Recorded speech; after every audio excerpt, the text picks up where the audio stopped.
আজি আপোনালোকলৈ লৈ আহিছো মুখত লাগি থকা এটা খুব ধুনীয়া ৰেচিপি হেতু হৈছে পাতত দিয়া গাহৰি মাংস আৰু তাৰ কাৰণে মই লৈছো প্ৰায় 400 গ্ৰাম মান গাহৰি মাংস অলপ সৰু সৰু পিস কৰি লৈছো নহৰু জলকীয়া আৰু আদা বাটা এটুকুৰা পিয়াজ জলকীয়া ধনিয়া পাত হালধি পাত আৰু কলপাত এতিয়া ৰেচিপিটোলৈ আগবাঢ়িছো আপোনালোকে চাই থাকক এটা মই বাউল লৈ লৈছো ইয়াতে মই মাংসখিনি মিক্স কৰি লম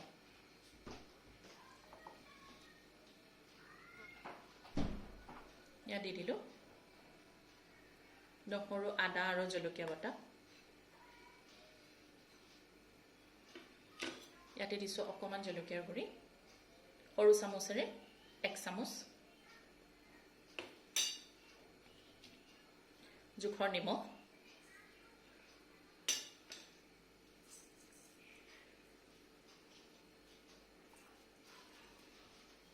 ইয়াত মই দিছো কাটি থোৱা পিয়াজ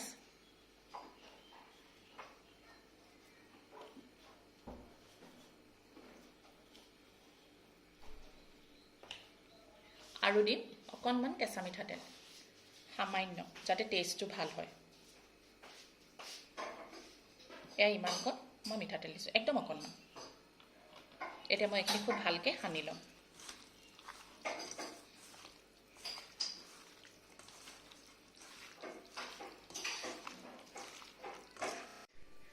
এইখিনি মই একদম খুব ধুনীয়াকৈ সানি ললো এতিয়া কলপাতত বান্ধো বলক আৰু ৰেচিপিটোলৈ আগবাঢ়ি গৈ আছো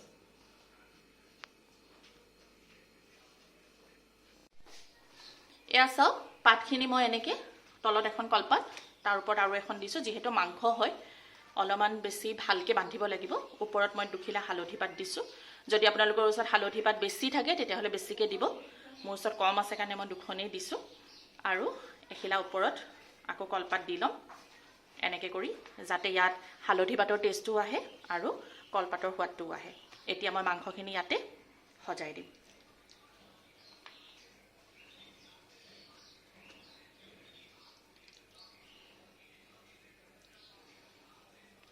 এনেকুৱা কোমল মানে চৰ্বি থকা এইবোৰ পিচবোৰ আছে যে সেইবোৰ এনেকে দিব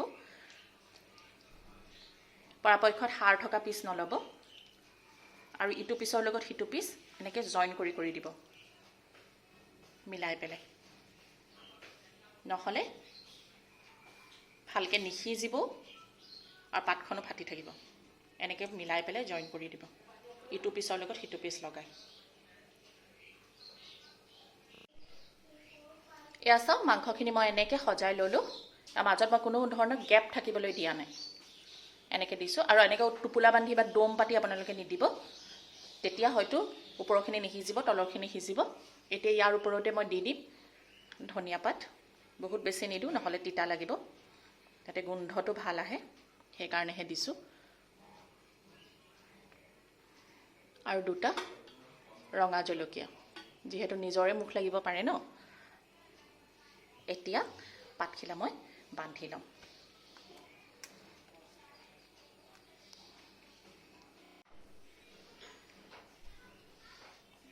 এয়া এনেকে বান্ধি লৈছো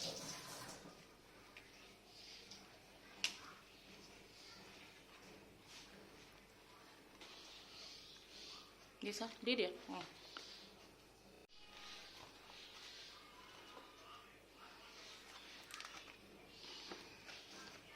এনেকে বান্ধি ল'ব আপোনালোকে যাতে কোনো ফালৰ পৰা ওলাই নাথাকে যদি বুঢ়া পাত হয় অকণমান সেকি ল'ব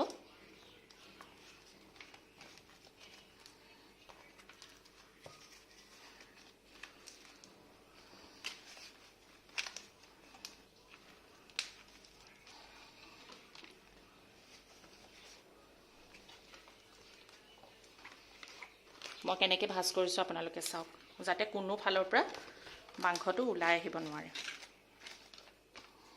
যদি আপোনালোকৰ ওচৰত কলপাতৰ সংখ্যা মানে পৰিমাণ কম থাকে তেতিয়াহলে আপোনালোকে এলুমিনিয়াম ফইল দি তলত মেৰাইও বান্ধি দিব পাৰে এয়া হৈ গ'ল এতিয়া মই এটো বান্ধি লম টোপোলাটো মই এনেকৈ ধুনীয়াকৈ বান্ধি ললো চাওক এয়া চাওক ভালকৈ বান্ধি ল'লোঁ। এতিয়া মই টাৱা গৰম কৰি থৈছোঁ। এতিয়া মই টাৱাত এইটো বহাই দিম। টাৱাখন মই প্ৰথমে হাই ফ্লেম কৰি অলপমান গৰম হ'বলৈ দি তাৰ ওপৰত মই এই কলপাতকেইখন বহুৱাই দিছোঁ, যাতে এইটোত পটককৈ জুইটো লাগি পুৰি নাযায় টোপোলাটো। সেইকাৰণে দুখিলামান কলপাত দি লৈছোঁ। এইটো নিদিলেও হয়, কিন্তু মই দিছোঁ। আৰু এতিয়া মই জুইটো একদম ল' ফ্লেম কৰি দিলোঁ। এতিয়া এইটো মই ইয়াতে বহুৱাই দিম। বহুৱাই দি ইয়াৰ ওপৰত মই এখন ঢাকন লগাই দিম। এতিয়া ইয়াৰ ওপৰত মই এখন ঢাকন লগাই অলপ সেঁচি পেলাই বহুৱাই থৈ দিছোঁ। আৰু মাজে মাজে এই টোপোলাটো মই লৰাইও থাকিম আৰু আপোনালোকক দেখুৱাইও থাকিম। পুনৰ ঢাকনিখন উঠাই চাম। প্ৰায় 5 মিনিটমান হৈ গ'ল। এইখিনি এবাৰ মই লুটিয়াই দিম।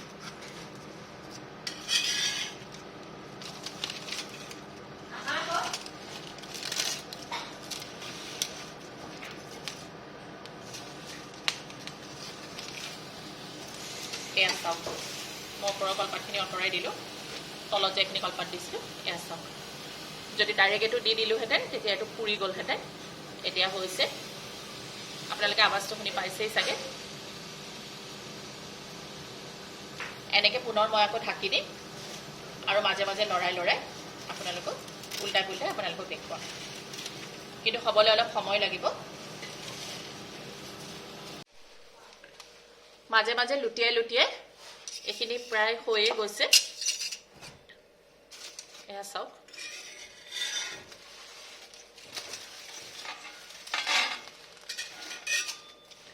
পুৰা সিজি গৈছে এইখিনি। আৰু এতিয়া এনেকৈ হেঁচা মাৰি দিলে ইয়াৰ পৰা এনে চেৰেক চেৰেক শব্দ নোহোৱা হ'ল, মানে এইখিনি প্ৰায় সিজি গ'ল। এতিয়া 2 মিনিটমানৰ পিছত মই এইখিনি বন্ধ কৰি দিম আৰু অকণমান চুব পৰা ঠাণ্ডা হ'লেই মই আপোনালোকক এইখিনি খুলি দেখুৱাম। এতিয়া মই টোপোলাটো খুলি আপোনালোকক দেখাইছোঁ। চাওঁ এইখিনি কেনেকুৱা হৈছে।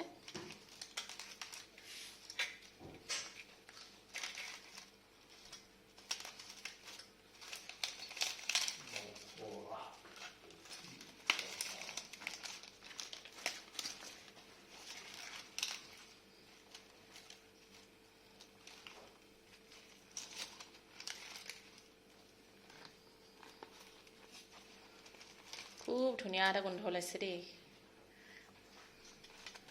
বহুত গৰম হৈ আছে, মই ভালকৈ খুলিবই পৰা নাই।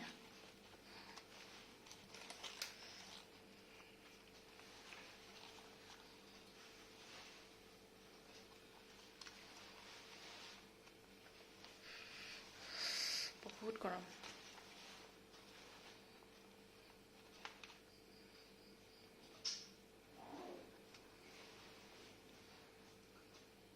এয়া চাওক, মাংস কি ধুনীয়াকৈ সিজি গ'ল।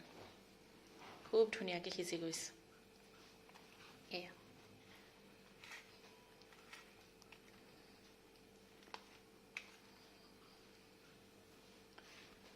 ইয়াৰ এটা পিচ মই আপোনালোকক দাঙি পেলাই দেখুৱাইছোঁ, উঠাই পেলাই। এয়া চাওক কিমান ধুনীয়া সিজিছে। বহুত গৰম হৈ আছে। এয়া চাওক, এটা মই ফালিও দেখাইছোঁ। মাংস কি ধুনীয়া সিজিছে চাওক ভিতৰটো।